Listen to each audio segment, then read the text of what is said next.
सुमित चौधरी, क्योंकि हमारे defence correspondent भी हमारे साथ मौजूद हैं। सुमित, क्या वो नेक मंशा नजर आती है कि पाकिस्तान को लेकर इस बात का एतबार किया जाए कि सही मायने में इन दहशतगर्दों के खिलाफ वो एक्शन चाहता है? 26/11 को लेकर न जाने कितने डोजियर तो हम सौंप चुके हैं, जिसमें ज़कीउर रहमान लखवी की भूमिका सामने आई है। अब अमेरिका कह रहा है, लेकिन पाकिस्तान तो तैयार नहीं है इसके लिए।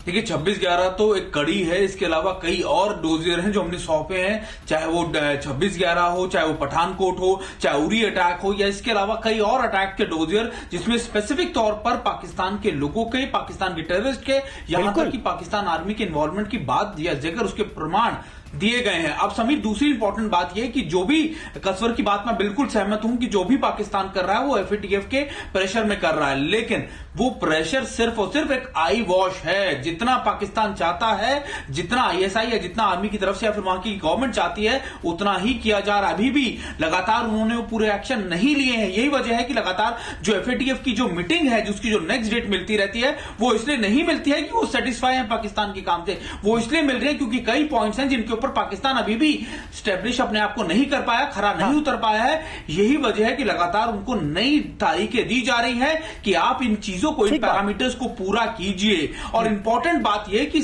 अभी भी इमरान खान के पास हाथों में, बिल्कुल कसवर ने बिल्कुल ठीक कहा कि उनकी इंटेंशन कई चीजों को लेकर बहुत क्लियर है, लेकिन ये सब जानते हैं कि वो कुछ नहीं कर पा रहे हैं। वो सिलेक्टेड पीएम है और यही वजह है कि उनका जो आउटकम है या फिर वो जो काम करने का तरीका है, वो सिर्फ एक पपेट के तौर पर देखा जा रहा है।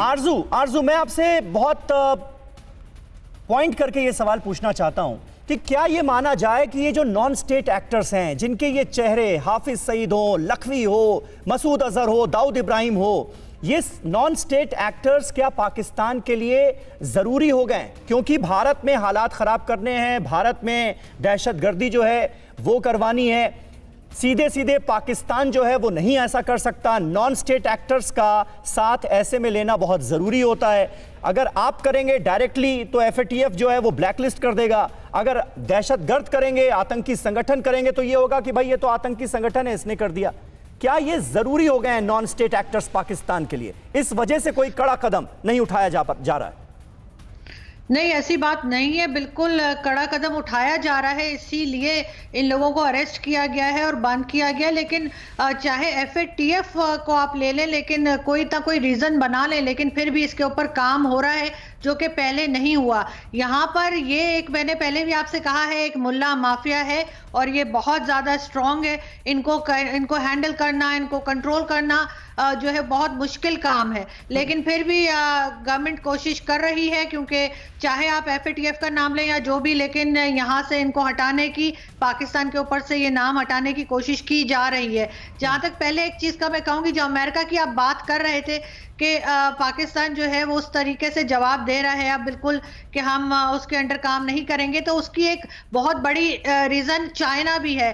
क्योंकि चाइना के साथ पाकिस्तान के जो टर्म्स हैं और चाइना के अमेरिका से जो टर्म्स है, तो ऑब्वियसली इस वक्त पाकिस्तान का झुकाव जो है वो चाइना की तरफ है। और अगर हम अभी हमारी पोजीशन तो है ही, इसमें तो कोई शक है ही नहीं कि पाकिस्तान का झुकाव चाइना की तरफ है। और इन बड़े बड़े दहशतगर्दों को भी बचाने के लिए चीन की कोशिशें जो हैं वो भी हमारे सामने आ चुकी हैं। पाकिस्तान की शय पर, पाकिस्तान को पुचकारने के लिए चीन ने क्या क्या किया वो हमने तो देखा ही। लेकिन आप कह रही हैं कि इनके खिलाफ मुकदमा चल रहा है, इससे हम बड़ी कार्रवाई मान लें, तो ये मुमकिन नहीं है।